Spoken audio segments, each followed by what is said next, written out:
우리 하나님께 영광의 박수를 올려드립니다.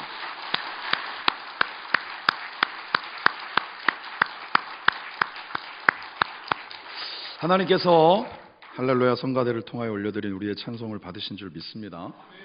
찬송할 수 있는 것이 은혜입니다. 예배 드릴 수 있는 것이 은혜입니다.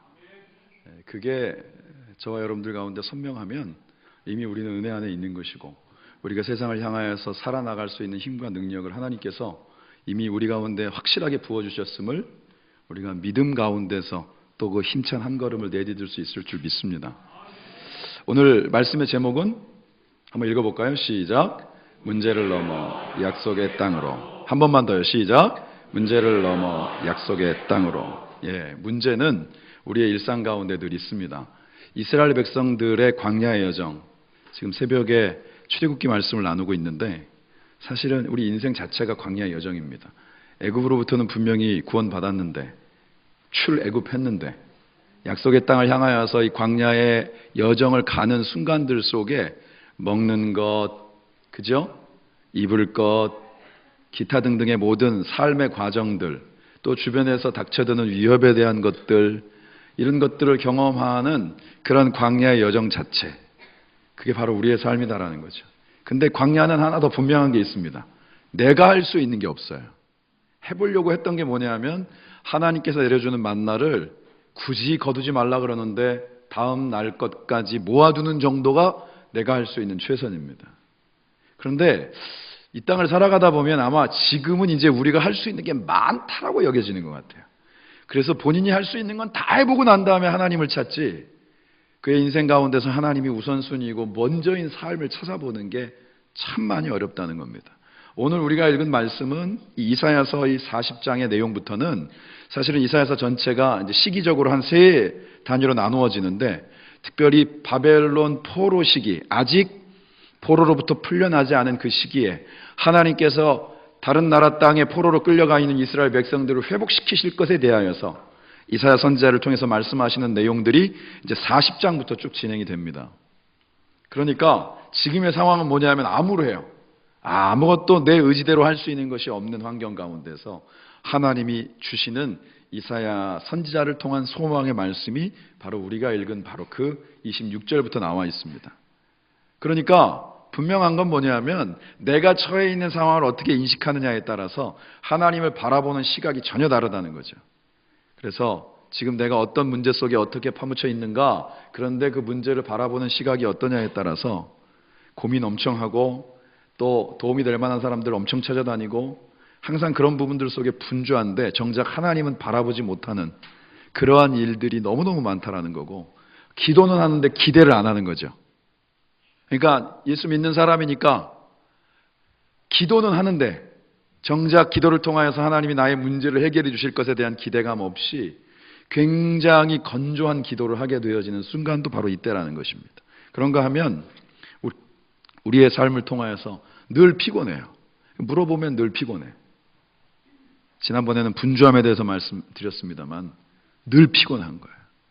그러니까 왜 피곤하냐고 물어보면 이러한 일들이 있고 어떤 업무적인 과정이 있어서 그런 것도 있지만, 그냥 모든 상황 가운데서 계속 스트레스인 거예요.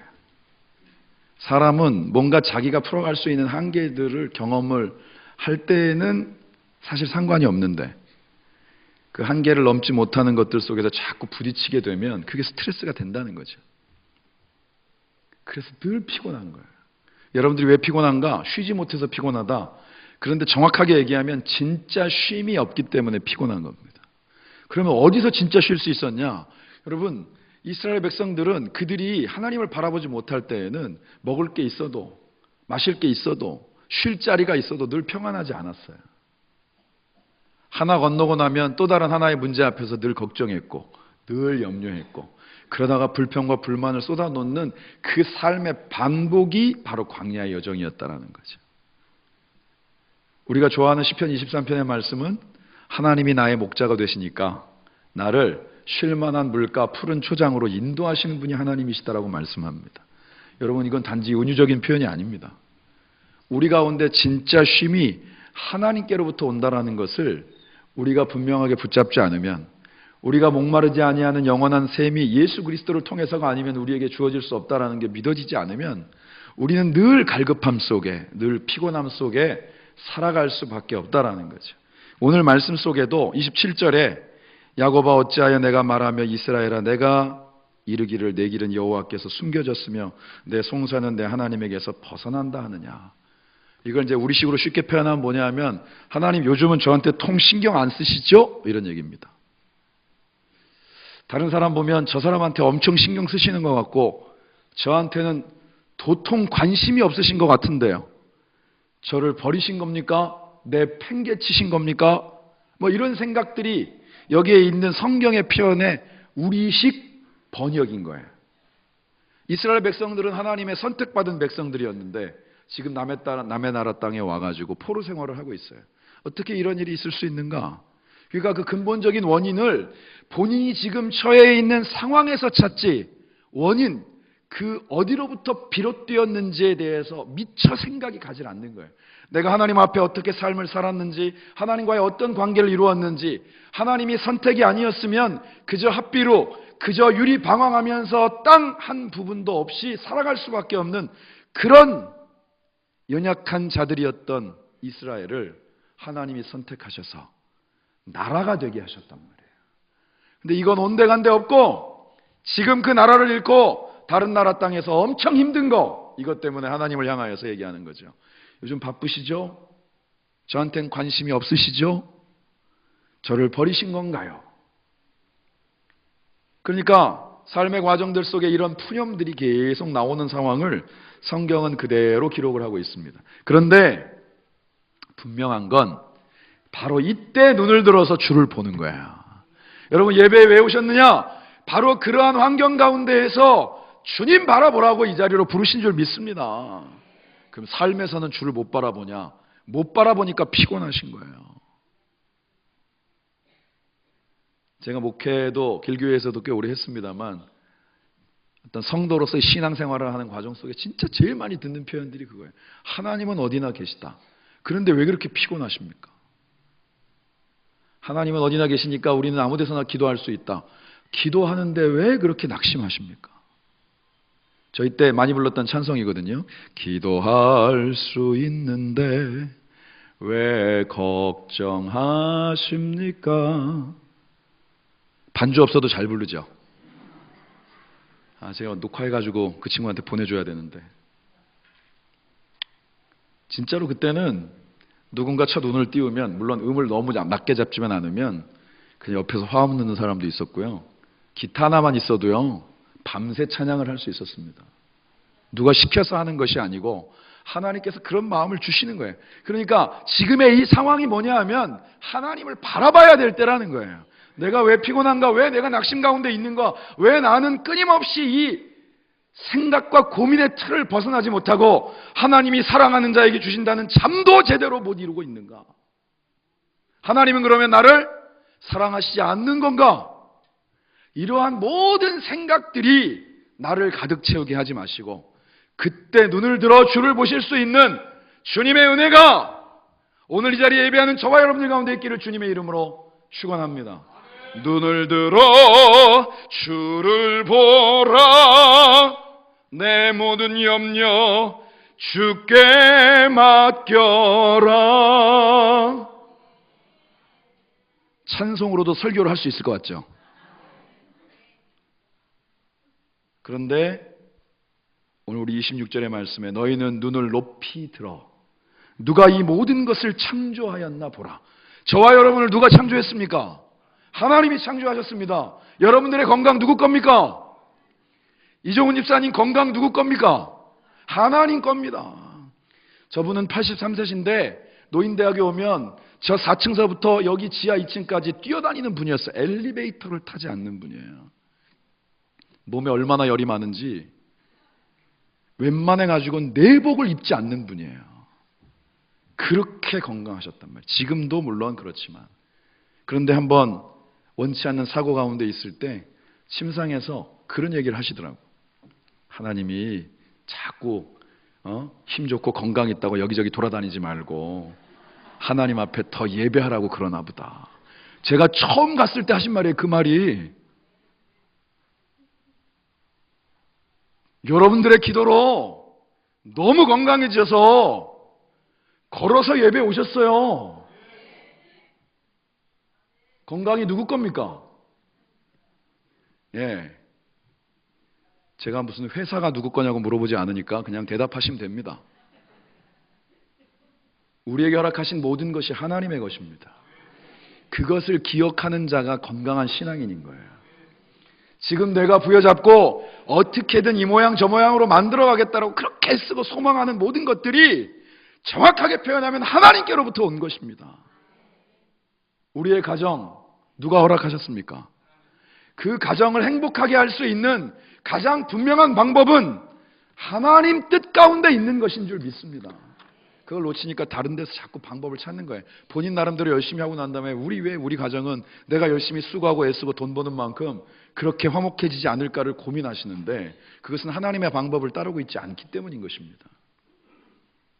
저와 여러분들을 향하여서 하나님은 언제든지 변함없이 한결같은 사랑과 은혜로 우리를 품기를 원하십니다.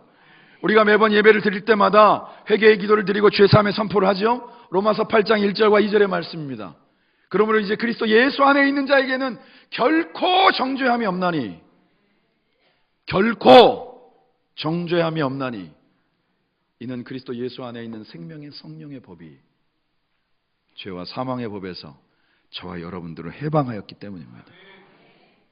여러분, 우리가 서로를 바라보면서 마치 바리새인들처럼 내가 저 사람보단 나 이러고 있는 걸 주님이 아시면 기가 막히고 코가 막힙니다. 우리는 그냥 주님 한 분 때문에 그분을 그리스도로 영접한 그 믿음의 고백 하나로 의롭다 하는 칭함을 받은 거예요. 여러분, 이게 은혜입니다. 그렇기 때문에 우리는 하나님, 내가 그동안에 신앙생활한 세상의 표현으로 짬밥이 있는데 아직도 여전히 같은 자리에서 매번 이러고 있는 게 말이 됩니까? 라고 하는 나의 부끄러움에도 불구하고 주님 앞에 오늘 아버지하고 부르고 나아가면 오늘 그 품에 안으시고 하나님의 뜻 가운데서 또 한 걸음을 주저함없이 내디딜 수 있도록 너는 내 아들이다, 너는 내 딸이다, 내가 너를 지명하여 불렀나니 너는 내 거다, 너는 내게 구하라 말씀하시고 여러분들의 기도를 들으시고 응답하시는 줄 믿습니다. 그래서 내가 원하는 하나님 말고요, 하나님을 여러분들 안에 가두려고 하지 마시고 성경이 말씀하고 있는 창조주 하나님, 우리의 모든 것을 주관하시는 하나님을 이 모여서 드리는 예배에서 뿐만이 아니라 삶의 예배에서도 만나는 은혜가 있기를 주님의 이름으로 축원합니다. 내 약함을 인정할 때 주님의 강함이 빛을 발하는 거예요. 사도 바울은요, 자신감이 빵빵했습니다. 일단 가방끈 엄청 길죠. 로마 시민권자였죠. 무엇 하나 거칠 것이 없었는데 정말 그가 진짜 능력을, 진짜 하나님의 능력을 경험했던 건 그가 아무것도 할 수 없고 나는 죄인일 뿐이다라는 것을 고백할 때 하나님이 그를 통하여 놀라운 일들을 이루셨어요. 오늘 이 자리가 그러한 예배의 출발이 되어지기를 주님의 이름으로 축원합니다. 나는 죽고 주님으로 사는 삶이 진짜 능력 있는 삶인 거예요. 내가 마치 누가 어떤 표현을 하는데 그 표현이 적절한지 모르겠습니다. 미처 못 죽고 다시 나가서 또 내 마음대로 살다가 또 미처 못 죽고 계속 내 마음대로 살아가는 삶을 계속 반복하다 보면 하나님을 바라볼 수 있는 눈이 안 생기는 거예요. 오늘 이 자리에서 그 누구도 아닌 하나님 앞에 나를 내려놓는 은혜, 하나님으로, 예수 그리스도로, 성령의 인도하심으로 출발하는 은혜가 저와 여러분들 가운데 있기를 주님의 이름으로 축원합니다. 우리 18절 말씀 같이 읽습니다. 시작. 너는 알지 못하였느냐, 듣지 못하였느냐, 영원하신 하나님 여호와 땅 끝까지 창조하신 이는 피곤하지 않으시며 곤비하지 않으시며 명철이 한이 없으시며. 하나님은 피곤하지도 않으시고 곤비하지 않으시며 우리를 향하여 마음껏 베풀 수 있는 지혜가 늘 넘치시는 분이라는 거예요. 그럼 우리가 피곤한 건 하나님 때문이 아닌 거예요, 여러분. 여러분들이 하나님의 나라와 의 때문에 피곤합니까? 여러분들의 공고함이 하나님이 나에게 원하시는 삶을 살려고 몸부림치다가 얻는 공고함입니까? 하나님께로부터 오는 것에는 피곤함이나 공고함이 있지 않고 오늘 주시는 말씀에 하나님께서 우리의 삶을 통하여 그 끊임없는 지혜를 부어주시는 명철이 한이 없으신 분이라고 말씀하고 있어요. 그러면서 29절에 피곤한 자에게는 능력을 주시며 무능한 자에게는 힘을 더하시나니, 진짜 우리의 삶의 새로운 출발이 왜 하나님으로부터여야 되는지, 왜 그리스도로 말미암아야 되는지에 대한 분명한 이유를 성경이 말씀하고 있습니다. 우리에게 있는 모든 무력감이나 그러한 공고함들을 거두어낼 수 있는 능력이 오직 주님께 있는 줄 믿습니다. 30절의 말씀 같이 한번 읽습니다. 시작. 소년이라도 피고하며 곤비하며 장정이라도 넘어지며 쓰러지되. 혹자는 이 부분들을 해석하면서 신흥 강국으로 떠오르고 있는 아수르를 소년에 비유하고 지금 한참 이 어떤 지역을 제패하고 있는 바벨론을 여기에 나와 있는 표현처럼 장정이라고 표현한다, 이렇게 해석하기도 합니다. 어쨌건 간에 세상 가운데서 본인이 젊고 막 에너지가 넘치고 막 이런 것들을 스스로 아무리 자랑한다 할지라도 넘어지면 다시 일어날 수 있는 힘은 그에게 있는 게 아니라는 거예요. 운동을 열심히 해서 온통 몸이 머슬이에요. 근육 막. 그런데 여러분, 부상을 당해서 병상에 한 달, 두 달 이렇게 누워있고 아직 재활치료가 진행되지 않으면 자기가 만들어 놨던 그 근육들이 다 살덩어리가 돼서 본인의 몸을 무겁게 하는 것입니다. 그 누구도 자기가 갖고 있는 것을 자기의 것인 양 자랑할 수 없는 이유도 바로 여기에 있는 줄 믿습니다. 그래서 제가 거기 썼어요. 망설이는 호랑이는 벌만도 못하다. 제 이 표현이 너무 마음에 들더라고요. 주저하는 호랑이 말고 기꺼이 마지막 자기의 생명을 건 한 침을 분명하게 과감하게 날릴 수 있는 그런 결단이 오히려 그 가치를 돋보이게 한다는 것입니다. 우리의 삶은 전적인 하나님의 은혜이고 선물인 줄 믿습니다. 여러분들이 10년을 계획하고 20년을 계획해도 30년을 계획하고 그 이상을 계획해도 하나님이 허락하셔야 그게 우리 건 거예요. 마음의 계획은 사람에게 있어도 그 말의 응답은 하나님께로부터가 아니면 그 누구도 장담할 수 없기 때문입니다. 31절 너무 좋아하는 말씀이죠. 같이 힘차게 읽겠습니다. 시작. 오직 여호와를 앙망하는 자는 새 힘을 얻으리니 독수리가 날개치며 올라감 같을 것이요 다른 박질하여도 곤비하지 아니하겠고 걸어가도 피곤하지 아니하리로다. 아멘. 여러분, 앙망이라는 뜻이 원래 원어적인 의미를 보면 새끼새가 어미한테 먹이 달라고. 새끼새는 생각을 많이 안 합니다. 제가 물어보진 않았지만 틀림없습니다. 어미가 오면 물어온 먹이 외에는 관심이 없어요. 그래서 여러분들 가끔 TV에 보면 막 입을 막 이렇게 벌리고 있잖아요. 여러분, 그게 여기에 나와 있는 앙망이라는 뜻입니다. 정말 그거 하나 어떻게 그 틈바구니 속에서 먹어보겠다고 막. 제가 이 얘기를 드리면 반발이 있을 수 있는데 아이들이 편식하면 애를 많이 낳으십시오. 그럼 편식이 없어집니다. 이거 옛날에 경험 있는 분들 여기 많죠? 보통 4명, 5명 막 이렇게 있는 집은요, 애들이 편식 자체를 모릅니다. 지금 이게 눈앞에 펼쳐지는 순간 없어지는데 하나로 입에 넣어야지 뭘 가려요 거기서. 앙망이라고 하는 건 그 새끼 새 여러 마리가 그 한 마리 물어온 그 먹이 하나를 놓고 어떻게든 자기가 먹어보겠다고 간절하게 어미를 향하여서 입을 벌려대고 있는 게 앙망하는 거예요. 여러분, 우리가 하나님을 그렇게 앙망합니까? 하나님을 향한 바람이, 우리의 간절한 소망이 그렇게까지 하나님을 향하여 간절합니까? 그런 자는 오늘 분명하게 말씀하고 있어요.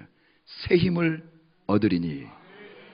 우리가 새 힘을 얻는 방법은 여기에 있어요. 여러분, 깊이 고뇌하고 여러분들의 삶을 묵상해서 되는 게 아니라 하나님을 앙망하는 것들을 통하여서, 말씀을 통하여 주시는 하나님의 약속 위에 서는 것들을 통하여서 우리에게 새 힘을 허락하십니다. 독수리가 날개치며 올라간 같은. 독수리는 먹이를 한번 딱 보면 시력이 좋은지는 모르겠어요. 그냥 결과에 그렇게 나와 있다 그러긴 하는데 아무튼 집요하게 딱 추적을 한다는 거죠. 높은 곳에 삽니다. 그러니까 그냥 한치 앞의 것을 보는 게 아니라 멀리 볼 줄 아는 눈을 가졌다. 그리고 또 하나 중요한 게 유용이라 그러지 않습니까? 하늘을 이렇게 날 때 날갯짓으로 날지 않고 바람을 탈 줄 아는 그런 것이 몸에 배어 있다라는 거예요. 왜 성경은 독수리에게 우리의 어떤 신앙의 삶에 있어서 가장 건강한 신앙의 모습을 비유하고 있는가? 다 하나님께로부터 오는 것이기 때문입니다. 우리는 원래 사람이라는 존재가, 여러분, 사람이라는 말의 학문적 용어의 뜻이 위를 쳐다본다라는 뜻이에요. 근데 여러분, 최근에 하늘 언제 쳐다보셨습니까? 미세먼지 때문에 온통 마스크만 쓰고 다니셨지 하늘 쳐다볼 기회가 별로 없잖아요. 그냥 하늘을 쳐다보는 게 아니라 우리는 늘 하나님께 소망을 두는 자가 바로 원래 사람이라는 존재인 거예요. 가장 건강한 것은 바로 그로부터 오는 것입니다. 그러면 우리가 하나님의 시각을 갖게 되는 거예요. 내 눈앞에 모여져 있는 그 순간의 것들을 통해 온통 그 가운데 빠져있던 나의 삶이 이제는 한 걸음 나와서 하나님이 원하시는 시각으로 볼 수 있는 눈이 생기면, 성령의 역사하심을 통하여서 내가 하는 것 같지만 하나님이 우리의 삶을 이끌어 가시고 내가 막 날갯짓을 하는 게 아니라 하나님이 하나님의 이끄심대로 우리의 삶을 친히 인도해 가시는 것을 경험하게 될 줄 믿습니다. 그게 독수리의 삶인 거예요. 그래서 오늘 말씀 속에 다른 박질하여도 곤비하지 않고 걸어가도 피곤하지 아니하리라. 하나님을 기다리는 것은 하나님을 온전히 신뢰하는 겁니다. 우리가 말씀을 한번 보겠습니다. 시편 62편 1절 2절 같이 읽습니다. 시작. 나의 영혼이 잠잠히 하나님만 바라며 나의 구원이 그에게서 나오는 도다. 2절. 오직 그만이 나의 반석이시여 나의 구원이시여 나의 요새시니 내가 크게 흔들리지 아니하리로다. 오직 그만이, 이게 돼야 돼요. 그래야 내가 흔들리지 아니하리로다가 되는 거예요. 오직 그만이 없이 흔들리지 아니하리로다는 안 되는 거예요. 우리의 시선이 자꾸 분산이 되면 흔들리는 거예요. 여러분들의 눈이 자꾸 이것도 쳐다보고 저것도 쳐다보면 마음이 하나로 집중이 안 되는 것과 똑같은 거예요. 말씀을 하나 더 찾습니다. 고린도후서 4장 8절과 9절의 말씀 읽습니다. 4장 8절 9절 시작. 우리가 사방으로 우겨쌈을 당하여도 쌓이지 아니하며 답답한 일을 당하여도 낙심하지 아니하며, 그 다음에 9절 박해를 받아도 버림받지 아니하며 거꾸러뜨림을 당하여도 망하지 아니하고. 이게 어떻게 되냐 이거죠. 오타가 하나 있었습니다. 사이즈가 좀 틀렸어요. 이런 게 눈에 들어오면 안 되는데. 근데 하나님이 우리의 삶을 통하여 내가 처한 환경에도 불구하고 우리가 하늘을 향하여 열려있는 소망의 눈을 바라볼 줄 아는 원래의 사람의 그 말뜻 그대로 하늘을 향하여 하나님께로 향하여 소망의 눈을 두면 우리가 쌓이지 아니하고 거꾸러뜨림을 당하지 아니하고 문제 가운데 하나님의 역사를 보게 될 줄 믿습니다. 그게 하나님의 약속인 거예요. 오늘 우리의 삶에 하나님이 우리를 위해 이루어가기를 원하시는 그 약속의 땅을 향하여서 그 길을 차곡차곡 걸어갈 수 있는 은혜가 있기를 소망합니다. 그동안 너무 푹 쉬셨으면 다시 걷기를 소망합니다. 최근에 모프로에서 저기 스페인 쪽에 있는 그 산티아고 순례길에 대한 부분들을 가지고 어떤 예능 프로그램이 만들어졌어요. 걷다가 말아버릴까 고민하다가 또 주저앉았다가 또 일어나서 걷고, 잠시 쉼을 통하여 또 걷고, 그냥 걷기만 하는데 그 순례 행렬에 그렇게 사람들이 끊임없이, 나이에 상관없이 그렇게 많은 사람들이 매년 찾아오고 있다는 거죠. 주저앉고 싶을 때 다시 주님이 우리를 일으켜 세우시고 주님의 약속을 땅을 향하여서 가게 하시는 줄 믿습니다. 그 또 한 번의 출발이 오늘이 되어지기를 소망합니다. 이사야서 40장의 말씀 3절 4절은 우리가 아주 익숙하게 알고 있는 신약의 구절과 일치합니다. 같이 보겠습니다. 시작. 외치는 자의 소리여 이르되 너희는 광야에서 여호와의 길을 예비하라. 사막에서 우리 하나님의 대로를 평탄하게 하라. 4절의 말씀. 골짜기마다 도두어지며 산마다 언덕마다 낮아지며 고르지 아니한 곳이 평탄하게 되며 험한 곳이 평지가 될 것이다. 분명히 시작은 우리가 길을 닦는 것 같았는데 우리가 그를 길을 닦겠다라고 결정하고 하나님 붙잡고 나아갈 때 하나님께서 산을 낮추시고 골짜기를 도두어지게 하셔서 하나님의 길을 걷게 하신다는 거예요. 그 길을 걷는 사람들이 이 땅 가운데 하나님의 빛을 발하는 인생들이 되어지는 줄 믿습니다. 이 마지막 구절 다니엘서 12장 3절을 마지막으로 읽습니다. 시작.